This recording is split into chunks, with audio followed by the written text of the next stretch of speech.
JEE విద్యార్థులకు శుభవార్త. IIT medical entrance లో ర్యాంకులు సీట్లు సాధించేందుకు కోటా డిజిటల్ స్టడీ మెటీరియల్ ను వాట్సాప్ ద్వారా పొందండి. WhatsApp number 9849016661. నమస్తే, వెల్కమ్ టు మార్క్ టీవీ.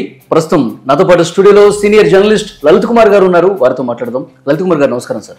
నమస్తే వల్లి. లలిత్ కుమార్ గారు, కార్పొరేట్ కాలేజీల ర్యాంకుల దందా అనేది మనం, ఎందుకంటే ఇది సీజన్ కాబట్టి తప్పకుండా మాట్లాడుకోవాల్సినటువంటి అవసరం ఉంది. మనం ఈ సీజన్లో అంటే ఎప్పుడైతే ఎగ్జామ్స్ రాస్తారో, పరీక్షలో మార్కులు వస్తాయో, తర్వాత నెక్స్ట్ అడ్మిషన్స్కి సంబంధించి ఈ హడావుడి ఏదైతే ఉందో ఈ పీరియడ్లో మనం పేపర్ తిరిగేస్తే మెయిన్ అవే కనిపిస్తాయి ర్యాంకులు. ఆ కార్పొరేట్ కాలేజీలు అన్ని ర్యాంకులు, ఈ కార్పొరేట్ కాలేజీలు ఇన్ని ర్యాంకులు. సరిగ్గా వేల మీద లెక్క పెట్టచ్చు సార్. 3-4 కాలేజీలే ఆ పేర్లే కనిపిస్తూ ఉంటాయి. ఎందుకు వీళ్ళే ఎక్కువగా పేపర్లో కనిపిస్తూ ఉంటారు? ఇంకొక ప్రధానమైన ప్రశ్న ఏంటంటే, ఈ మధ్యకాలంలో ఒక విమర్శ, ఒక కాలేజీలో చదివినటువంటి విద్యార్థి ర్యాంక్ వస్తే ఇంకొక కాలేజీలో అదే విద్యార్థికి ర్యాంక్ ప్రకటిస్తారు. ఏంటి అంటే, ఇదేమైనా స్కామ్ జరుగుతుందా, లేకపోతే ఎట్లా అర్థం చేసుకోవాలి? దీని గురించి మీ విశ్లేషణ. అంటే వల్లి, ఇక్కడ గతంలో ప్రైవేట్ కాలేజీలు అనేవి ఉండేవి. ప్రైవేట్ కాలేజీలు కొంచెం డెవలప్ అయ్యేసరికి అవి కార్పొరేట్ కాలేజీలుగా, అంటే ఒకే బ్రాండ్ మీద డిఫరెంట్ బ్రాంచెస్ రన్ చేస్తే కార్పొరేట్ లెవెల్కి వచ్చేసాయి. దాంట్లో ప్రధానంగా మన స్టేట్కి సంబంధించి చెప్పుకోవాలంటే శ్రీ చైతన్య, నారాయణ, అట్లా కొన్ని సంస్థలను మనం చెప్పుకోవచ్చు. అట్లాగే దేశవ్యాప్తంగా అలెన్ కానివ్వండి, ఆకాష్ కానివ్వండి, ఫిడ్జీ సంస్థలు కానివ్వండి, ఇట్లా కొన్ని సంస్థలు జాతీయ స్థాయిలో నంబర్ ఆఫ్ బ్రాంచెస్ కలిగి ఉన్న ఒకే పేరు మీద నడిచే సంస్థలు. ఇక్కడ ఏంటంటే, మీరు అడిగింది ఫస్ట్ ర్యాంకుల దందా అన్నారు. అంటే ర్యాంకుల దందా కాదు ఇక్కడ. ర్యాంకుల దందా అనడం కంటే, మనము ఒక్కో సంస్థలో స్టూడెంట్ వాళ్ళు సాధించిన ర్యాంకులు కానివ్వండి, సీట్లు కానివ్వండి, ఎవరి స్టూడెంట్స్ని వాళ్ళను వేసుకుంటుంటారు పత్రికల్లో. ఎందుకంటే ఆ ఇన్ఫర్మేషన్ అనేది పేరెంట్కి రీచ్ కావాలి, సొసైటీకి రీచ్ కావాలి అనే ఉద్దేశంతో వేస్తారు. ఇక్కడ మీరు ఇంకో మాట అన్నారు, ఒకే స్టూడెంట్ 4-5 ఇన్స్టిట్యూషన్స్లో చదివినట్లుగా 4-5 ప్రకటనల్లో ఉంటాడు, అడ్వర్టైజ్మెంట్స్లో ఉంటాడు అన్నారు. ఏంటంటే, ఈ టాపర్స్ అనే స్టూడెంట్స్ ఏం చేస్తారంటే, వాళ్ళు చదివేది ఒక కాలేజ్ అయితే ఒక విద్యా సంస్థలో చదువుతుంటారు. అంటే క్లాస్ రూమ్ స్టూడెంట్ అంట. చదువుతూ ఏం చేస్తారంటే, వీళ్ళు ఈ టాపర్స్ టాప్ ఇన్స్టిట్యూషన్స్ ఏవైతే టాప్ 5 ఇన్స్టిట్యూషన్స్ ఉంటాయో, ఆ టాప్ 5 ఇన్స్టిట్యూషన్స్లో సంబంధించిన టెస్ట్లు ఉంటాయి. ఆన్లైన్ టెస్ట్ సిరీసెస్ అని, లేకపోతే ఫ్యాకల్టీతో ఇంటరాక్షన్ అని కానీ, లేకపోతే వీళ్ళు డిస్టెన్స్ లెర్నింగ్ ప్రోగ్రామ్ అని కానీ, అట్లా ప్రోగ్రామ్స్ను మళ్ళీ అడిషనల్గా తీసుకుంటుంటారు. అంటే నేను ఇక్కడ రాసే పరీక్షలతో పాటు పక్క కాలేజీ వాళ్ళు పెట్టే ఎగ్జామినేషన్స్ ఎలా ఉన్నాయి, పేపర్స్ ఎలా ఉన్నాయో, ఆ పరీక్షలు రాస్తే నా క్యాలిబర్ ఎలా అనేది నేను చెక్ చేసుకోవచ్చు. అంటే ప్రధానంగా ఉండేది ఒక 5 సంస్థలే.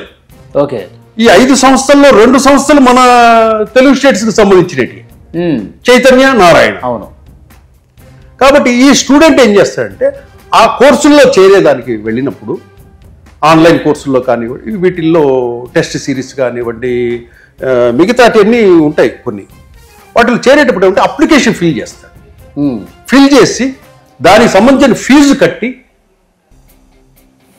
ఆ ప్రోగ్రాంలో ఉంటాడు. ఏది ఈ 2 సంవత్సరాలు ఉన్నప్పుడు ఏమవుతుందంటే, ఆ స్టూడెంట్ ర్యాంక్ వచ్చినప్పుడు వీళ్ళు కూడా ఏం చేస్తారు, మా దగ్గర అండి టెస్ట్ సిరీస్ రాశాడు మా స్టూడెంట్గా అనుకునేసి ఆ ర్యాంక్ వచ్చిన స్టూడెంట్ని వీళ్ళు ప్రకటించుకుంటారు. క్లాస్ రూమ్లో పాఠాలు చెప్పిన వాళ్ళు ప్రకటించుకుంటారు. అట్లా ఒక స్టూడెంట్ వచ్చాడంటే కనుక ఈ 4-5 దినపత్రికల్లో, యాడ్స్లో ప్రకటించుకుంటారు.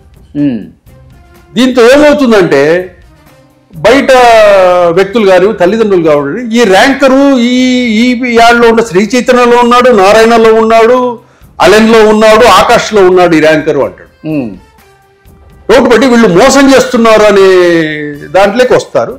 కానీ కొన్ని యూట్యూబ్ ఛానల్స్ కానీ, కొంతమంది జర్నలిస్టులు ఏమనుకుంటారంటే, ఇది మాయాజాలం చేస్తున్నారు, ఎంత దుర్మార్గంగా పచ్చిగా ఒకే ర్యాంకును నలుగురేసుకుంటున్నారు, ఎంత మోసం ఎంత ద్రోహం అనేసి వీళ్ళు చెప్తుంటారు.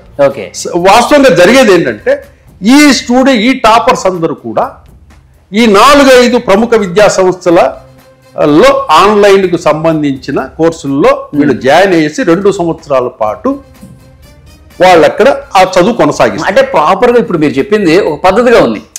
వాళ్ళు అధికారికంగా వాళ్ళు కలవటం, ఇక్కడ టెస్టులు రాయటం అని చెప్పటం, మార్కు వచ్చిన తర్వాత వీళ్ళు వాళ్ళు వేసుకోవటం, ఇది బాగానే ఉంది. కానీ అసలు చదవకపోయినా సరే మార్కులు వచ్చిన తర్వాత, ర్యాంకులు ప్రకటన తర్వాత మీ అబ్బాయిని మా కాలేజీ తరఫున మేము ప్రొజెక్ట్ చేసుకుంటాం, మీకు ఇంత అమౌంట్ ఇస్తాం, ఇలాంటి మాట్లాడుకునే డీలింగ్స్ కూడా జరుగుతున్నాయని చెప్పి గతంలో మనం విన్నాం.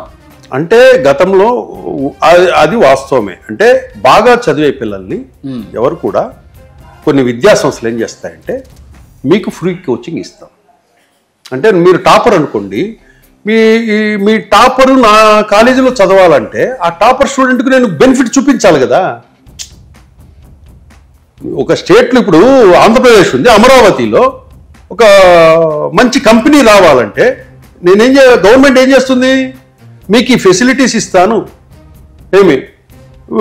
మీకు కావాల్సిన పర్మిషన్స్ అన్ని ప్రొవైడ్ చేస్తాను, మీరు ఇన్వెస్ట్మెంట్తో మా స్టేట్లో కంపెనీ పెట్టండి అని ఎట్లయితే కోరతాదో ఒక టాపర్ని మీకు ఫ్రీ ఎడ్యుకేషన్ ఇస్తాము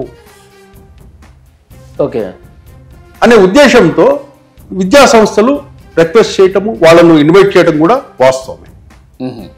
అది చేస్తారు. ఎందుకంటే అతను ఇప్పుడు టాపర్ అయినప్పుడు అతను నా దగ్గర నేను ట్రైనప్ చేస్తాను, అతన్ని నేను ప్రొజెక్ట్ చేస్తాను, అతనికి నేను చదువు చెప్తాను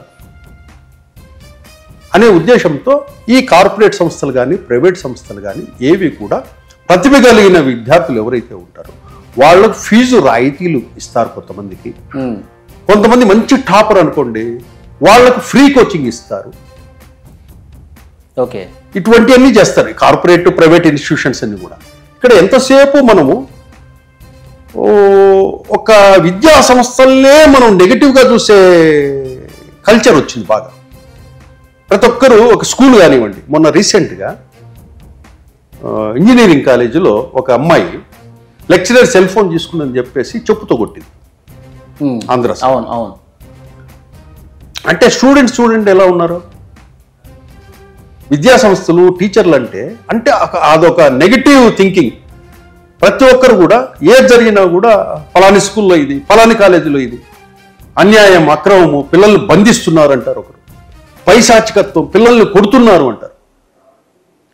అవన్నీ కూడా చూసేదానికి ఏమవుతుందంటే నిజంగా జరుగుతుందా అనుకుంటారు. కానీ చివరికి కొన్ని లక్షల మంది చదివేది, పిల్లల్ని చేర్పించేది కూడా ఇదే కార్పొరేట్ ఇన్స్టిట్యూషన్స్.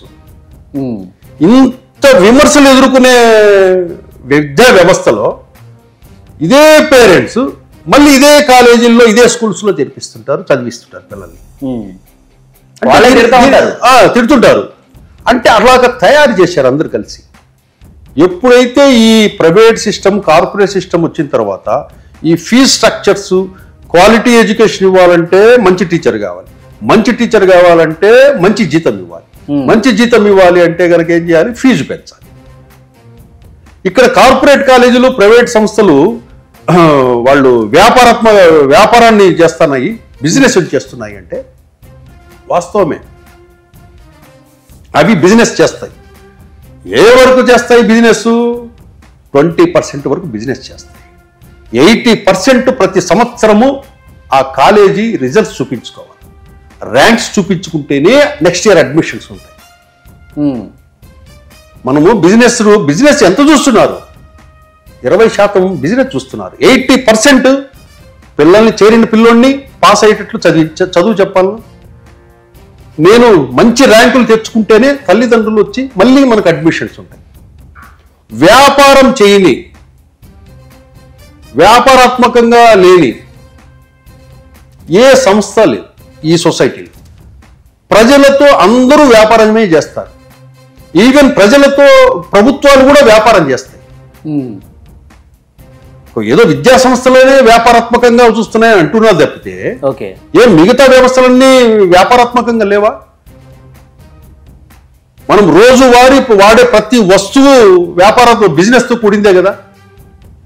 ఏ అనిల్ అంబానీ వ్యాపారం చేయటం లేదా? టాటా వ్యాపారం చేయటం లేదా? ప్రభుత్వాలు వ్యాపారం చేయటం లేదా? అందరూ ప్రజలతో వ్యాపారం చేసేవాళ్లే. ఇక్కడ మనం ఏం చేస్తామంటే కేవలం విద్యా సంస్థలు మాత్రం వ్యాపారాత్మకంగా నిర్వహిస్తున్నాయి అంటాం.